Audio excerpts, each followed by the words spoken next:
Let's not forget my wife, she is. Hold on. She's in the bio. Okay, you ruined it because I was going to say, behind every good man is a strong woman. So we all know who runs the show, and that's Letitia. Letitia is on top of everything. I was very fortunate, probably 25 years ago or so, for a friend of mine named Freddie Seligson to introduce me to Leon.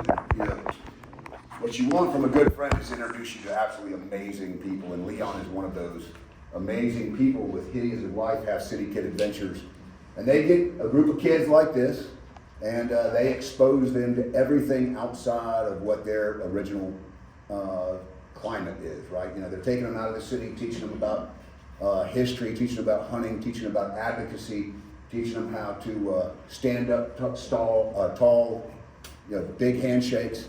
So let me tell you a little bit. Leon is a coach, a friend, a mentor, an avid outdoorsman. He and his wife got back from South Africa 2 nights ago into Austin, texted me from Austin. They're driving back to San Antonio, loading up the van, getting all these kids, and left San Antonio at 10 o'clock in the morning to come this direction. And then y'all gonna spend, 3 weeks or so? About 3 weeks, yes. About 3 weeks traveling across the East Coast, Eastern Seaboard, seeing museums and colleges and all sorts of things. And they stayed at LSUA last night. I had them over to swim at my house. Had some people at LSUA there to visit them so they could get a little bit of a college experience. So Leon's a 1993 graduate, Abilene Christian University, a degree in natural and applied sciences. I don't think that I look only about 5 or 6 years older than Leon. Okay. Apparently, whatever Leon does with these kids, it keeps him a little more fit than me. He attended Abilene Christian on a football scholarship, and in 2012 was honored as one of their distinguished alumni. He has run City Kid Adventures with his wife for 30 years, and I think probably the first time I met you, y'all probably just started the organization 4 or 5 years before that. So, it's amazing that you see so many of these programs get started and then they fall off because people get tired or they can't find somebody to run it. Leon and Letitia have just been hammered down from the very beginning, for 30 years. He is a Parks and Wildlife We Will Not Be Tamed ambassador and was named Outdoorsman of the Year, I think 2 years ago. Correct. Been featured in magazines like Texas Monthly and Texas Parks and Wildlife. This organization does great things. They have he literally built himself with the help of the kids a beach house down in far south Texas where they take these kids fishing. And this is the second time I've had them at my house. And it is unbelievable. Every single one of these young people came into my house last night. Firm handshake, thank you, polite, cleaned up all their towels, emptied the pool toys out of the pool. Just an amazing group of kids. And he does this year in and year out with another group of kids. Sometimes they go west, sometimes they go east. So, with all that, I asked Leon, I said, I think you're going to talk about leadership this morning. He said, no, I think my kids are going to talk about leadership. So, yes. Leon and Letitia McNeil, thank y'all.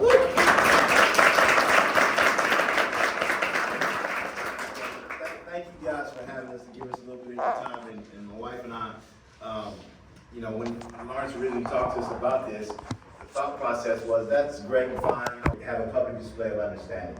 And so they're probably pretty nervous right now, as they should be. But at the same time, this is how we attempt to develop confidence in our kids and make sure that they understand what it is to be a responsible young person and to be, more importantly, be a responsible adult to make the world a better place. And so we're going to let them talk a little bit about leadership as it relates to our program, what that structure looks like. And also, they're going to tell you kind of their grade levels, and we've got all variety here in terms of the grade levels. They come from all over South Texas and all over the city of San Antonio. They don't all go to the same schools. Our program works with the different schools, charter schools, public schools, private schools, it doesn't matter. Our program is just simply an opportunity for them to learn more. And so what do you think? We should let them start how? Yes. Say your name, what grade you're in, and how many years you've been in the program. My name is Dina. I am currently a junior, and I've been in the program for about 5-6 years. My name is Layla, and I'm currently a sophomore, becoming a sophomore, and I've been in the program for about 4 or 5 years. My name is Stella, and I'm going into 8th grade, and I've been in the program for almost 3 years now. My name is Josiah. I'm going to be a freshman in college, and I've been in the program for like 5 or 6 years. I'm Liam. I'm a sophomore in high school, and I've been in the program for 6 years. I'm Isaac. I'm a junior in high school, and this is my 4th year in the program. I'm Ian. I'm going to freshman year, and this is my 2nd year in the program. I'm CD. I'm going into my freshman year, and this is my 4th year in the program. I'm Sebastian. I'm a sophomore year, and this is my 1st year in the program. I'm Josiah. I'm going to my freshman year, and I've been going for 5 years. I'm Nano. I'm going to my freshman year, and it's my 2nd year in the program. And just to let you know about some of these kids, they also have siblings, and we have about 3 or 4 of them that their parent was part of the program when they were in middle school. Like Nano's mom, Josiah's, Ian, his sister, was part of the program as well, and Layla, Liam, and Josera, their mom is my niece, so they've been part of the program. Without choice. Exactly. And Liam was very, I'd say fortunate because he feels the same way. He lived with us for 2 years, I believe, his 4th and 5th grade year at our house. So that's why he said he's longer in the program because he was engulfed in the program. And Athena, her sister, was also part of the program. Is still part of the program, and she'll be in ACU this coming year. So all these kids have a background because either the parents or sibling, or they just like him that he just started, but he started because of Liam, and we always ask the kids, find someone that you think would be interested in coming, and tell them about the program, and then they be part of the program. And that's, I believe, how Sebastian was part of the program, as well as Stella came from, right? Yes. So it's all hear and say and inviting and bringing them in so the kids can know. Because the best part of it is they know our expectation, what we're looking for, and who really fits the program. And that's the beauty about these kids, is they have good judgment in that, and decide, okay, I think you'll be a good fit. And it's interesting when they tell you, I think they'll be a good fit, or no, they won't fit. So it's just so good to hear how they take it upon themselves as leaders to find out the right person for the program. And we always say, the program is not for everyone, and they know that too. And so basically, and one other little accolade I want to kind of tell you guys about. We say all the time, one of the downfalls we think in the education system is that everybody preaches college.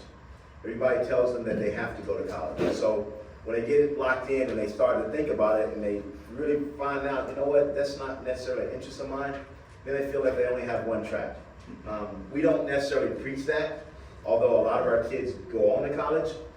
We want them to be productive members of our society, whatever that may look like. If you're going to be a veterinarian, be the best veterinarian you can be. If you're going to be a manager of an automotive, be the best manager you can be. And that requires you to make certain decisions and choices. Athena, the young lady on the end, I'm going to tell you a little bit about her story because I think it's pretty important. Her sister is going to my alma mater, which is Abilene Christian. Really sharp student. She graduated this year. She's valedictorian in her class. Works really, really hard. Not quite as smart as some of the other kids, but she outworks everybody, which is why she's valedictorian. Her sister has followed her lead. She's a junior right now, or she was a junior. She's been working on class. She just went with us to South Africa, along with another young man who's a junior at A&M. And she had to work on a course this summer to finish so she can graduate this year. Because next year she's going to be studying and doing her senior year abroad in France. She decided that she wanted to go away and do her senior year, and she's going to come back to the States her senior year and we thought it was a great opportunity for her to do that. And it's a motivation for all these kids to be able to go abroad. A lot of our kids, when they go on to college, they do some type of abroad program. Like the young man went to A&M, he went to Spain or some location. And his little brother right now went with us on his trip last year. He's a freshman at Vanderbilt, or he's a sophomore at Vanderbilt this year. He's in Norway right now. And what that does for us and for our program is all these kids that are coming behind those kids, they have a chance to watch that. And have a chance to understand that that's where the connection is to be able to emulate and follow something that's positive in nature and what they do. And so I'm gonna let these guys talk a little bit about leadership and what it means to them and how it structures in our program and how important it is to be able to have a mentor and someone that you can follow and trust that's gonna lead you down the right path. All these kids come from different environments and different backgrounds. We have some kids that are pretty well off, and we have some kids that don't have parents, and so they're all different ranges of every type of kid. Or single parent, grandparents, that type of situation, 2 parents. So I'm gonna let whoever wants to start. You guys, in fact, yeah. So I think the most important thing about leadership is first establishing that there's a difference between a boss and a leader. A boss is someone you have to work for. A leader is someone you get to work for. And really big thing about leadership in our program, we all get to be together. And it's so important to have a leader that can be a boss, that can be a mentor, that can be a friend, because you help others along the way. And when you're just a boss, you're just pointing and telling people what to do, but when you're a leader, you're getting in there with them, and you're showing them what to do. And good leaders make even better leaders. So that's what we try to do in our program. So when I leave next year for the program, I know that these 2 girls will be upcoming leaders, and they'll show the young girls how to lead and how to be good mentors and just move them along in the program. So that's what we do in our program. We build each other up so we can all just become good leaders and help other people grow through the program like we did. Because when I was in the program, I was like a little girl, and well, Miss McNeil was my leader because we didn't really have any older girls, but Mr. McNeil and Miss McNeil are the reason I'm a leader in the program right now.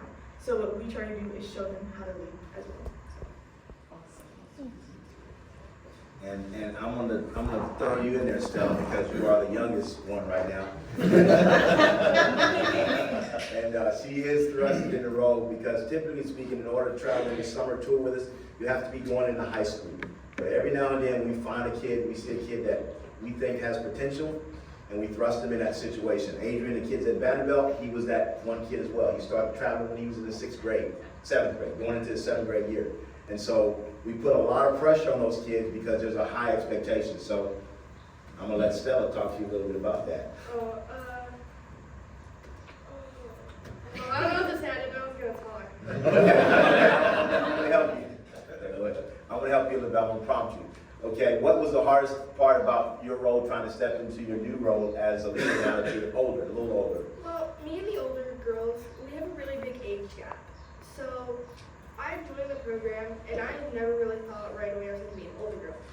But some of the older girls kind of fell off, and I stuck to the program even though I didn't know what I was doing. But Athena was a really good role for me, and eventually I've been slowly learning how to become an older girl, and it's been a really fun experience, especially since I'm still young, so I'm not older, but it's cool getting to go on these trips there for the first time.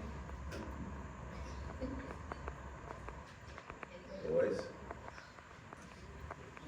You don't care let the girls beat you, somebody. And also to speak on Stella's part, how she's getting to go on all these trips. Now her role is to bring all these experiences back to the younger girls and show them what they can do and show them how appreciative or how amazing it is to experience all these things and get to see different colleges and get to see different museums and just be out in the world. So do y'all go back to school and recruit people? Like tell your friends, look, this is a really cool experience and you gotta come do this, they'll make you a leader. Yes, absolutely. we tell our friends and we show our friends and our family what we're doing, and it's up to them if they want to do it or not. Because I know we bring a lot of people into the program and then they leave if they don't want to be in it, but some people stay, like Stella does. Stella did, and a bunch of these kids did stay. So, and we have way more kids in the program, like way more, but this is just our older kid trip, so. And just a little bit about that structure. It is very difficult to function in our program. And what I mean when I say that is because our expectations are really high. Because we understand the opportunities that they're going to have. And to he who much is given, much is demanded. And so in our process, we help the kids understand that. And they have an opportunity to be able to give back. And all it is an opportunity. How they use that opportunity is an absolute choice. And that's where it falls off for most kids, because they make bad choices. And so our kids, we attempt to give them the tools necessary to make good choices, surrounding themselves with like-minded people. It's like you guys are here with your organization. Mr. Cersei, he's leading you guys, but he surrounds himself with great people. And when you do that, when you have great people, your organization, whatever it may be, is going to have an opportunity to really, really shine. And you as an individual are going to have an opportunity to be a part of that and shine together. We believe collectively is the strength in everything we do. One of the things that I'm going to tell you a little bit about why it's hard, we have this thing that we call, for lack of a better word, they call it public shaming. And so what I mean when I say that is when kids have situations or things that they go through, we talk about it amongst everybody. We don't really care how you feel about it. We don't really care how it makes you feel. Because at the end of the day, if everybody's going to have an opinion about what it is, you can gather from that. Now it's your job to take that with you and not take it personally. And understand that everybody here is trying to comfort you and help you and guide you through that.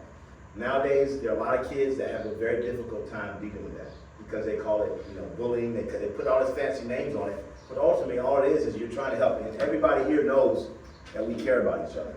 And so it's not a situation where they're going to feel threatened or whatever the case may be. And so as it relates to the structure of our leadership, that's very, very powerful because it shows the people that are involved with you that you do care about people, but at the same time, you're going to be firm. You're going to make sure that we all understand that there's certain things that have to be done. It's not a negotiation. It's not,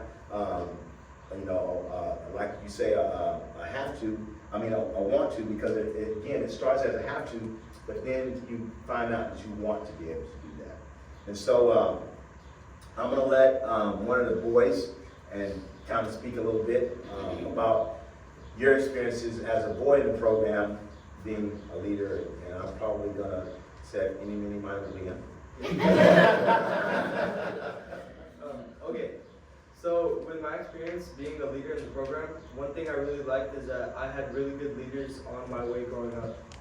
So I joined the program in 4th grade, and I was like super annoying, and I always tried, and you just like always, Liam, like don't be around me. So I feel like it was really good because I got to go through having a good leader so that I could make a reflection on what I want to be when I'm leading these boys. So it's just like I want to be able to make the relationships with all the boys, and like Athena said, I want to find the balance between being a friend and being a leader. Because I was talking with one of my old leaders, the one who goes to Texas A&M, his name is Andrew. I was talking to him, and I was saying how it was a little bit frustrating because I couldn't get them to listen to me, and they would just be disrespectful, and it really upset me. And he said, the thing is, you have to find the balance between friend and leader, because it gets to a point where you have to lead, because at the end of the day, it's your job. Well said. It's a true statement. So Leon, speak a little bit about how the program works in general. How you take these kids outdoor, how you get them certifications for their hunting certification, and you do educational classes and all the stuff you do with TPWD to get them the speakers to come and all that. Sort of what the bigger group experiences on these weekend trips. Okay. Yes, my wife can probably help me on this one. Basically, the kids will start. We've got them starting now as young as 2nd and 3rd grade. Before, the only way you can start as a young kid is if you had an older sibling, but what we're finding out is some of these younger kids are pretty independent. And so they can kind of handle and listen to some of the other kids. So once they start in our program, our goal is to work them through middle school, high school, and college, and they come back and act as mentors. Because we want to show that connection of relationships. And there's always somebody in the program that they can talk to that's been where they're trying to go. That's the biggest trouble with a lot of inner city kid environments. There is no connection. They don't have a parent of someone that's been to college. They don't have a parent of someone that has a job, a meaningful job. And so there's no connection there. So what they see is what they get from their environment. So what we try and do in our program is create an environment that's going to be very, very positive. And we use the outdoors to do that. And so typically what happens, we go along with the season. Our program is year-round. We'll start in September. We're at the tail end of our season now when the school year starts. And so we'll start with our Hunters Education. My wife and I are Hunters Education certified. And so we certify about 25 kids a year. Once they get certified, then they're ready to go for the hunting season. Our hunting program runs from the beginning of September all the way through January, basically. We'll have a hunt every weekend in October. And the kids, once they qualify and get their hunter's education passed, they have to pass a shooting exam. They have to pass a test from the state. They have to recertify every year with the shooting to make sure the shot placement is accurate. And they're not going out and wounding animals and things like that. A lot of the places that we go on, probably 95% of the places we go on, are privately owned. And so the kids have to understand the importance of the firearm. Our hunting program basically also gives a lot of insight into the use of a firearm. A lot of kids, the things that they see in their environment, the firearms are used inappropriately. And so we teach them that it's a tool, just like anything else. It's not going to hurt you. It's not going to be dangerous if you use it responsibly. So once they get through that process, then the kids will will go skiing in December. And then January comes along, we have one big camp for the parents at New Year's. And then we kind of go into what we call debrief mode for about a month or so, because that kicks my hunting season off real hard from January through February. And then in February, we start up again. All along the way, we have career fairs. And then when the springtime comes, we'll have our camping season. We do a lot of freshwater camping, hiking, ATVs, bikes, archery, all things involved outdoors in the spring.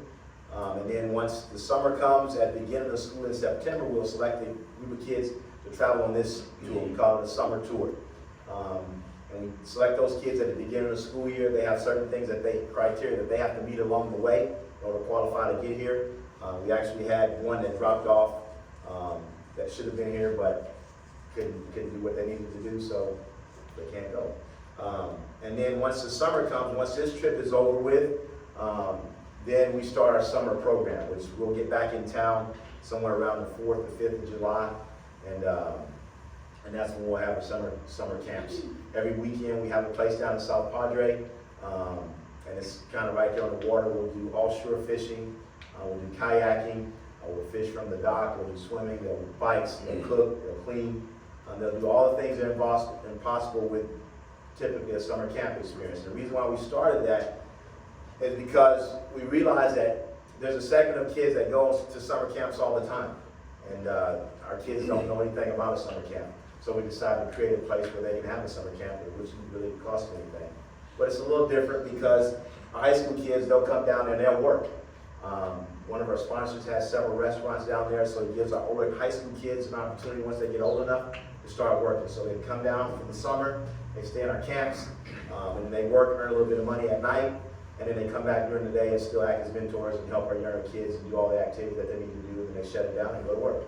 And so again, it's teaching them that mindset. One of our mottos is hard work has many rewards, whatever that may be. If you look at whatever you do in your life, if you're willing to work at it, there's going to be some type of reward.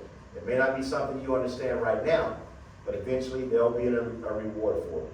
You just got to work. You're having troubles with relationships, you got to work hard at it. You're having trouble with friendships, you got to work hard at it. Having trouble with finding employment, you got to work hard at it. Education, you got to work hard at it. Hard work has many rewards. And then once the summertime is over, we start all over again. And then we go through the process of doing what we do. Our summer tours, which is what we're on right now. Before you Go, move on. ma'am. Along with that, what he didn't say was between December and February, I'll have small Yes. small camps with me. In January, I take a group of girls. We go down to the coast. And by the way, it's not Southwater Island, it's Port Isabel, Texas, because that's where I'm from. He forgets to mention that. So I'll take a group of 20 to 25 girls with me, and I'll bring my older girls, and I'll ask 1 or 2 moms to go with me, so we can talk to girls to be how to be a responsible young lady, as well as how her behavior, her action, everything. We try and show them. I tell them, y'all need to come and dress real pretty because we're gonna go eat at a very fancy restaurant. They take pride in that, and that's one thing that we're trying to teach girls nowadays because they want to dress so baggy and it drives me crazy. And we tell them this is the way you should present yourself. If you want somebody to notice you and you want to impress somebody, it starts with your appearance. And those are the things that we talked about, and how to dress, how to behave, how not to act, and things like that. And the most important thing is, because we're a boy and girl program, we try and teach them that you can be around boys, and you don't have to be, oh, hi, or things like that. Respect each other. And when you go to school, wherever you go, it's the same thing. Girls, we are seen as a minority, but when we outshine ourselves and we do things that people don't expect, that's when you stand out and people notice that. They don't want to see how you look or how you dress in I tell them the flashy way, and I tell them, no, you don't need to be dressed like that. Dress nice, people will notice that. And that's one thing what we discuss a lot about when we're out of the group of girls and they get to talk about different things like that.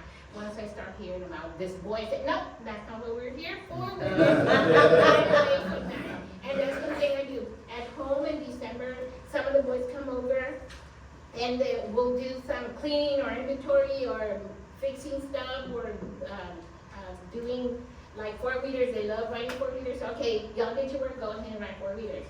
But those are the little camps that I hold when he's not around, and it's mainly in his hunting season.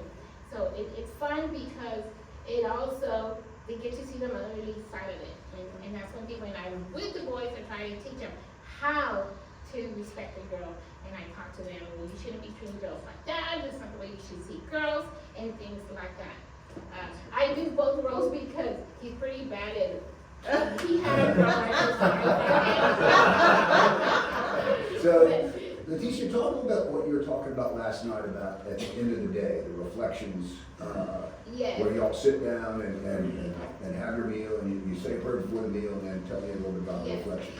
Always at the end of the activity, whether it's Friday, Saturday, and Sunday, or Saturday night before we take them home, we all sit around a campfire or around the table or somewhere, and we talk about our likes and dislikes.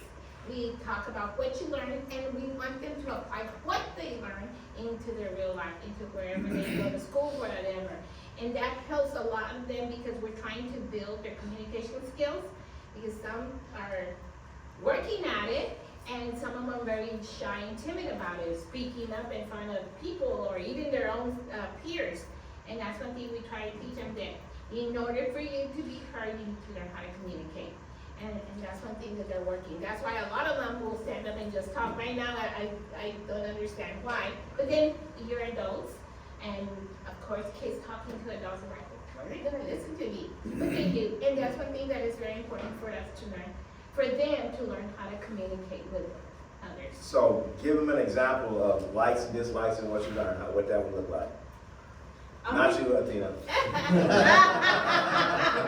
Y'all can start with my house last night. Somebody. I can go. Go ahead. Okay, I love your food. I liked swimming. I liked playing basketball, and I had a crazy comeback because I thought we were gonna lose really badly. I don't have any dislikes because that was actually really fun and I really enjoyed it. And one thing I learned was never doubt yourself, because I didn't think I would win that basketball.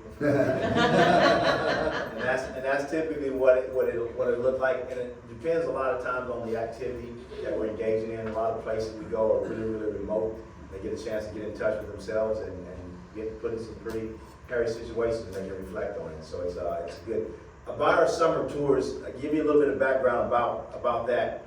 Every 4 years, a geographic region comes around.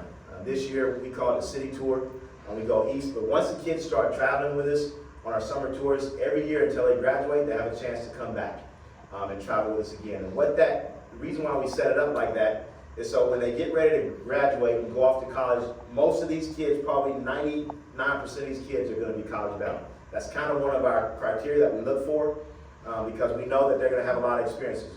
What we were finding out is early on when we were starting the program, our kids would go off to college and the very next month or so they'd be right back home. And we wondered why. We asked, oh, college just wasn't for me. And what we were realizing is that they didn't have the same social experiences as the kids that were there. So they grew up in the neighborhood, that's all they ever saw was the neighborhood, so they thought that that's the way it was. I'm a perfect example of that. And so what we started realizing, these kids have got to be exposed, they got to have exposure. And so we started traveling, like this year is the East Coast, we call it a city tour, and we'll go from here to the Legacy Museum, to UNC, Duke, DC, Smithsonian, Fire Station, moving on up to Philadelphia, New York, Niagara Falls, we'll jump across to Chicago, Detroit, visit a few of our sponsors, head back down to Dallas, and then back to Fort Worth Zoo, and then home. And that's a whirlwind trip. It's really, really fast. It's just taking a lot of information, not very much time to stop. And then next year's trip, we head out to Alaska. We go out west, and that's for about 5 weeks. And then the next year's tour, we go to the Bahamas. And then the next year's tour is out west to California, that area. And then this tour comes back around again. So every 4 to 5 years, that trip comes back around. So like Athena's she's been all over. But we feel very, very confident when she gets out in that college environment, she's gonna crush it. Just as our kids at Vanderbilt, which there are 2 at Vanderbilt right now, and they're crushing it.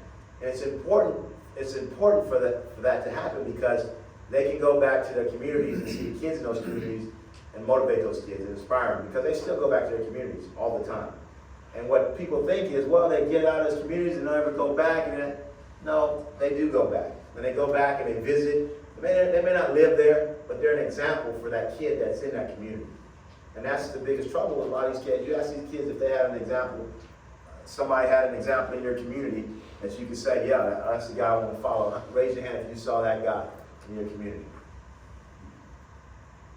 Now, understand, this community kid come right here, he comes from a very, very affluent family. His mom is very smart in the sense that she realized what we do is going to be extremely beneficial for him. And that's why he's here. He's been with our program since he's been in 4th grade. And he goes to a school that a lot of the 1%ers of the world, that's where they send their kids in San Antonio. His dad's a neurosurgeon. And so at the end of the day, he's no different than everybody that's here. He's trying to have an opportunity just like everybody else to be a leader, to grow, to be a responsible person, to give back to make the world a better place. That's right. And so we don't make a distinction as it relates to that. To us, they're all kids. That's right. They're all kids. And if we look at the world like that, think about how profound that is in terms of trying to better humanity, the world. So Leon, I know your story. Tell them, for the 2 of you, your background and your story and why 30 years ago y'all wanted to go start this. Well, And explain where, you might need to explain geographically where Port Isabel is. Just Port Isabel is the tip bottom part of Texas, and you go further, you fall out. So I'm from down there. I grew up the camping, the fishing, because I'm from the coast. We did a lot of fishing, camping, and my father was had a boxing team. He did the Pee Wee football. I had a brother. So we as girls did the same thing. And I was all engulfed in it. When I met Leon, we met at our middle school, and he, I don't want to tell that part. But he thought, oh wow, Hispanic young lady, smart, blah, blah, blah. So when he started talking to me, he couldn't believe that I had done that growing up. And for him, I'm going to tell you this funny story because when we started talking and going on things like that, he said, I'm gonna take you fishing to the best place ever. And I said, really? Okay. So he takes me to Abilene, to this hole. I call it a hole because to me a pond is a hole. And we went fishing, and it was, to me, it was so boring because you're catching the same fish all the time, and it's like bass. So, and he said, well, what did you think of it? Well, I'm so sorry to hurt your feelings, but I've done better fishing than this. And I said, I'm gonna take you to a real fishing place. And that's when I introduced him to Portobello, South Padre Island area. And my brother took him wading down the Bay Area. Oh my God, he came back to, you can't believe the different kind of fish. I said, exactly. That's what I was trying to tell you. And then after that was deep sea fishing, and it just got bigger. We were both coaching, and we saw that these kids wouldn't finish the sport.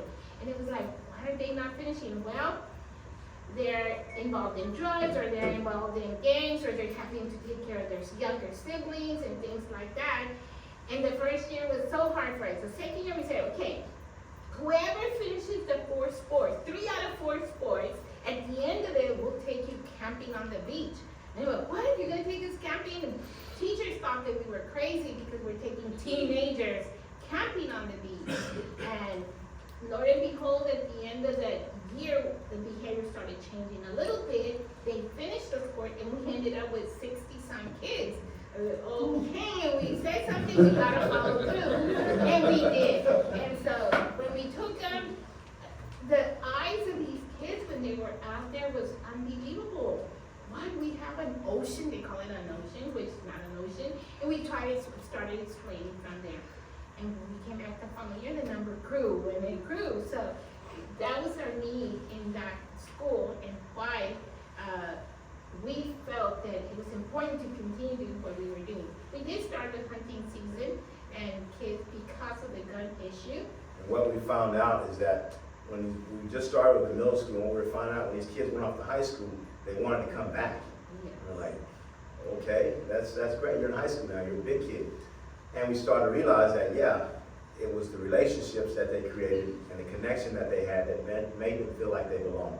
And so we started the thought process, okay, well, let's have our older kids start teaching our younger kids. Let's have a mentoring type opportunity, because they learn from each other probably the best. And so that's when our older kids, they've done all this fun stuff now, their role shifts, now you're a leader. And so you have certain things that you have to be able to do to be a part of what we do. And so, yeah. The other important thing about our program is that we tell them, you're a family. You're brothers and sisters. You're parents right now. And your brothers and sisters, you're not gonna want a kid sort of hug your brother or sister the way you see a different girl. So they started getting them and telling we're a family. And when a family works together, we accomplish so much. They share things with each other, they share things with us, they probably won't share with the parents, but it's okay. Because if they want us to share with the parents, if we feel that it's something very important, then we do. I tell them, we're gonna have to talk to your parents about it. And I think that has been the crux of our whole program, that we are a family. And if you all trust each other and the things you say and do, it becomes a better place. And we've always said, if you go somewhere and work and you have fun where you work, it's not work, it's fun, you're enjoying what you're doing. And I think this is what the kids have to learn, that it's important, a family is important. We do sit down, like Mr. Cersei said, that we sit down as a whole family to eat, we pray before we eat, and we talk in tables, and things like that. One thing that a lot of kids that we turn off is the fact that their cell phones are taken away from them. They do not have a cell phone when they get in our van. When they know, okay, we're gonna put it here, they leave it there. Do they complain about it? No, they realize that the phone is not important at that moment in time, because they're enjoying each other, they're communicating, they're seeing so many things that they wouldn't if they were faced with right here on their phones. And I think that's what turns off a lot of kids as well. And Josera, let me ask you a question about the cell phone in terms of how has that benefited you by turning off your cell phone? Just if you had to guess, what would you say was the best benefit for you for turning off your cell phone? I become more observant of everyone and everything I see. Like, in the van, like I'm not bored at all. Like for me personally, I'm not bored at all. I look out the window and like I fell asleep. Of course, it was 7 hours. I fell asleep, but I woke up and we're in Louisiana and I'm looking at these beautiful trees. Like they're so big. Like down south, I'm from Port Isabel too, and all we have is palm trees. That's our tallest tree. That's the tallest tree we have. So like the trees here are so beautiful. It was so green. I thought it was so amazing. And that's what the benefit is for me. Now, We all experienced that the other day when our phones went to SOS. I told Leon last night, when I went to lunch, and people were talking to each other at lunch. It was a great experience. now, what you guys don't understand right now, which again is what I love so much about our program and what we do, she was just put on blast, hardcore, because she has a very, very difficult time with public speaking. And she gets really, really shy. A year ago, she would stood there and she would cry and she would have said a word. But you look at her now. And that, to us, is the power of everything we do. It's a given opportunity.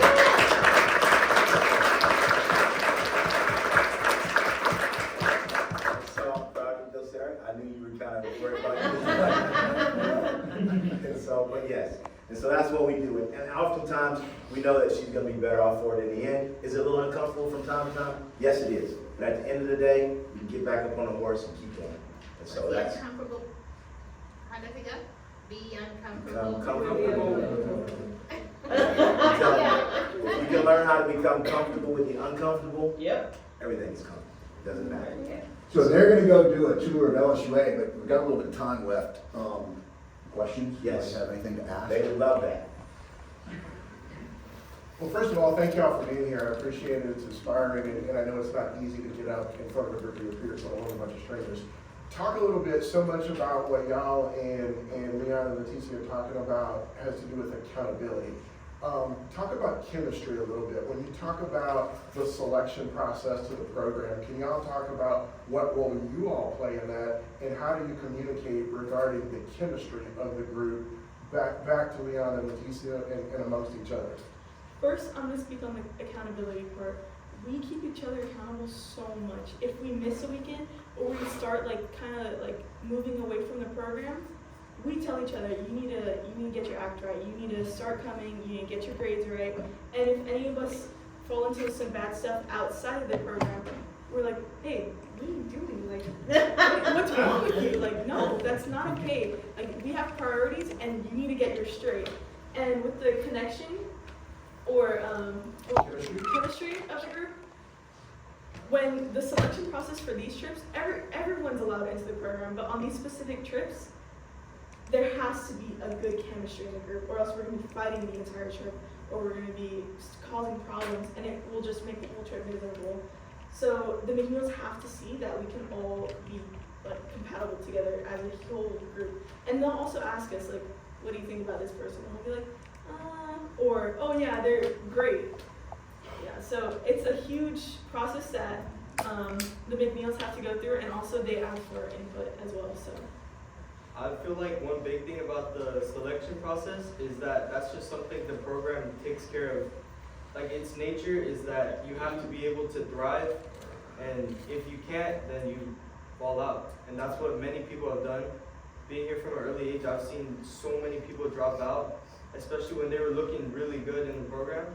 So that's just the selection. The program, it's tough, and it's you have to live with it, and then that's how you get people like these. And also, don't misunderstand this. Nobody has ever gotten kicked out of the program, ever. They don't kick people out. People leave by their own choice because they know they're not fitting the standard, or they don't like what we're saying. Because with that public shaming thing, either you take it and you grow from it, or you get in your feelings and you're, well, I don't have to be here, so they leave. That's good. How have y'all enjoyed visiting different cultures? You talk about the tour you're going to take, that's a pretty broad, different cultures. So how have y'all experienced, what's your personal experiences dealing with the different cultures? Here in Louisiana, we have a mixture of different cultures, especially more south you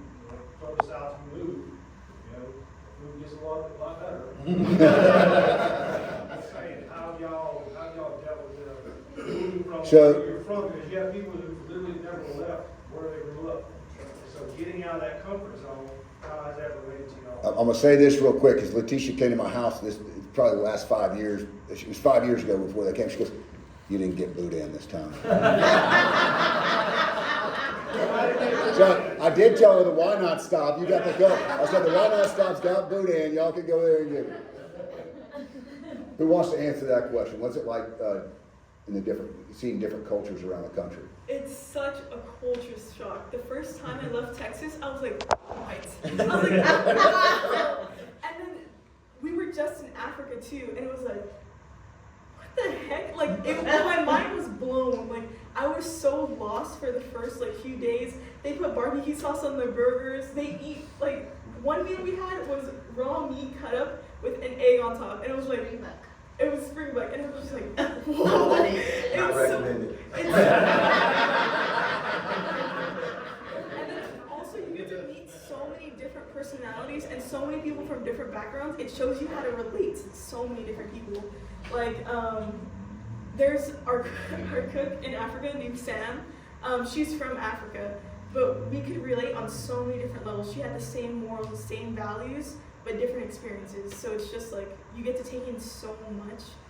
And yeah. Isaac, speak on that as well, since you went on the tour last year to California.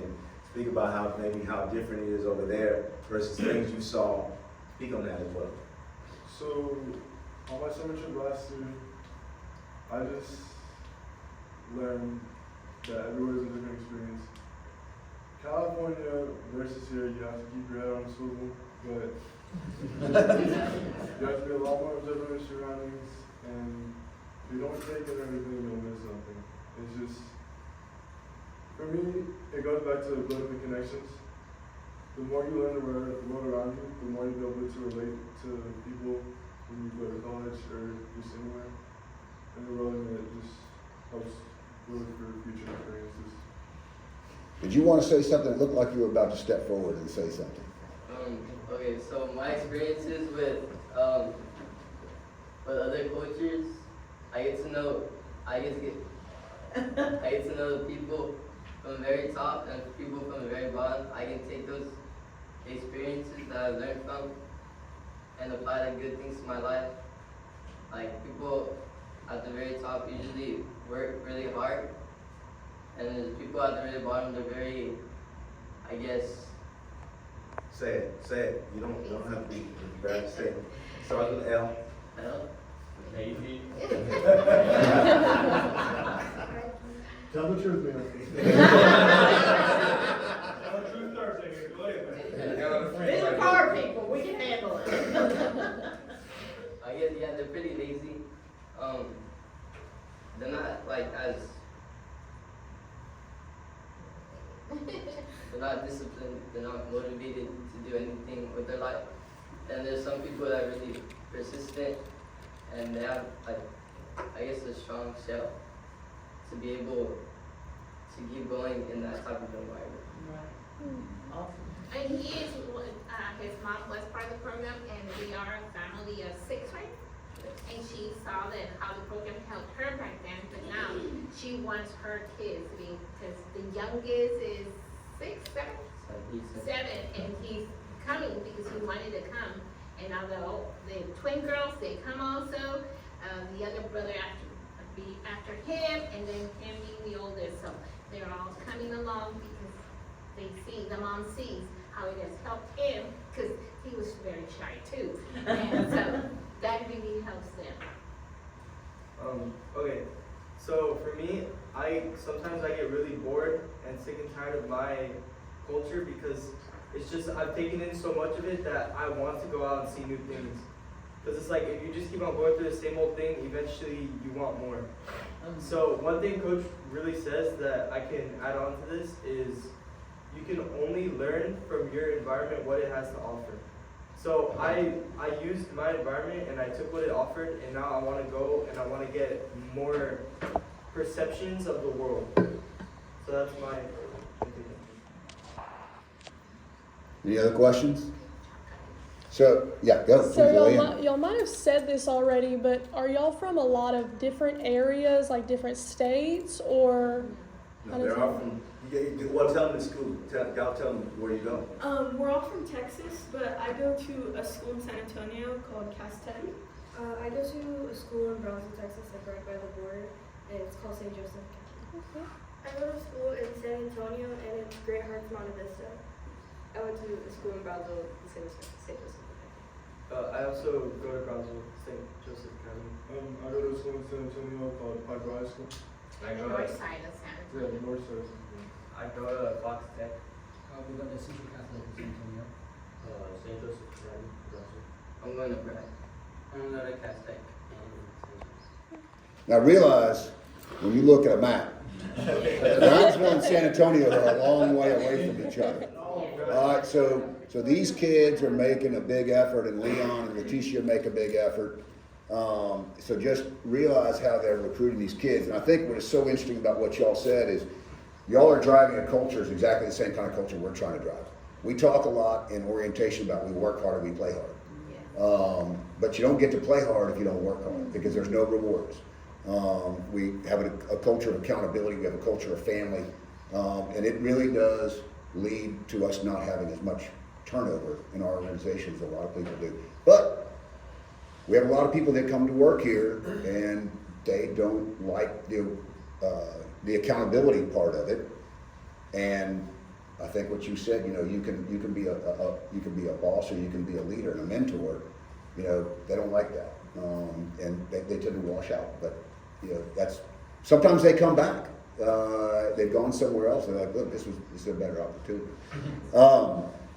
Let me say one thing, y'all. I don't think anybody has ever heard me ask you to do anything with any of the speakers that we've ever done. I'm gonna point to this button right here. Leticia and Leon, they have jobs. This is not their job. Okay, this is something that they volunteer for. They run on donations. That's the only thing that makes them run. Now, they're very fortunate to have 30 years worth of clientele and some big corporate donors that do stuff, but they rely on being asked to come to people's ranches to hunt, their farms to see what happens, their agricultural operations so they can do teaching. But cash drives the world, okay? So if you were compelled by their story, I would just ask you, it doesn't matter whether it's $5, $100, or $1,000, go hit the donate button and give them a little something. This trip is paid for through donations. Otherwise, they don't get to do it. And it's paid, it helps, like last night, LSUA stepped up and let them stay in the dorms last night so they don't have to pay for a hotel. But they're not camping a lot on this trip, they said. They're staying at a lot of hotels. And like you said, they come from a bunch of diverse backgrounds. So a lot of these kids don't have any money to help try to drive the program. So I would just ask that, if you have it in your heart, hit the donate button. And if you want to follow along, we post for the parents' sake on social media, Instagram. If you have an Instagram account, just request to follow us, and you can see this entire trip all the way through, because we post about 3 times a day. Like, I'll post a little bit here with you guys. And I'm going to ask you to do one thing, if you could. If you could go to our adventures up there on that right there. I've got about a minute and 2 seconds. Yeah. Look, you got as much time as you need. Scroll down. Look, there's Leon. Look at that. Keep going, keep going, keep going, keep going, keep going. That looks like my dog. Keep going. Keep going. Keep going. I think it's there. Keep going. No, go back up. It's here. I know it's here. Keep going. Go back up. Right on meta categories. You want to type it in? Yeah, type in trailer. City Kids Adventures trailer. I just hit the wrong button.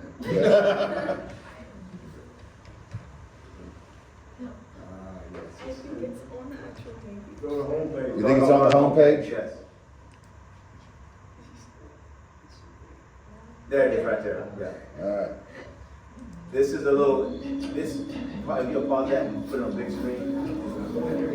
No, that's not the one you want. That's not the one you want. That's not it. Up. Go back. That's the actual documentary. Go down. Look for the trailer. Well, let's hear it. Well, this is an actual document. I tell you what, you can find it by typing in trailer though. If you go to YouTube, can you get to YouTube?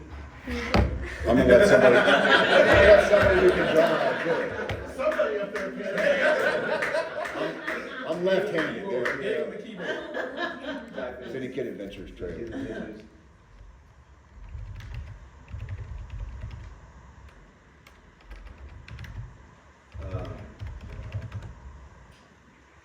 There it is right there. Yeah. What does it take to change someone's life? What happens when you take a kid who only knows the inner city and introduce them to life outside? What happens when you challenge them to get comfortable with the uncomfortable? Discover the rewards of hard work. Realize opportunities they never knew existed. And don't just give them a fish, but teach them to fish. Would they survive it? Thrive in it? Can you grow a flower from the concrete?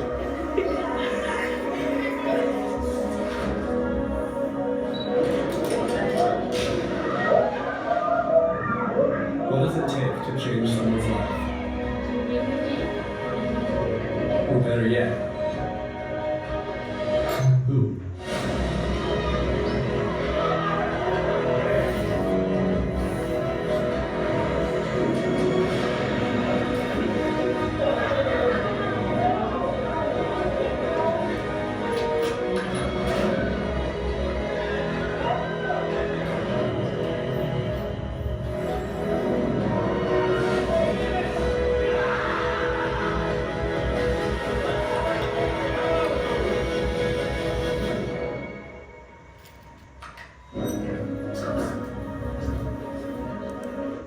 And so that's a trailer to an hour-long, about an hour and a few minutes documentary that they did about a program 2 years ago. And so that'll give you a lot more insight into how we started and kind of what the direction we are and why we do what we do. So thank you guys so much for having us. Thank you.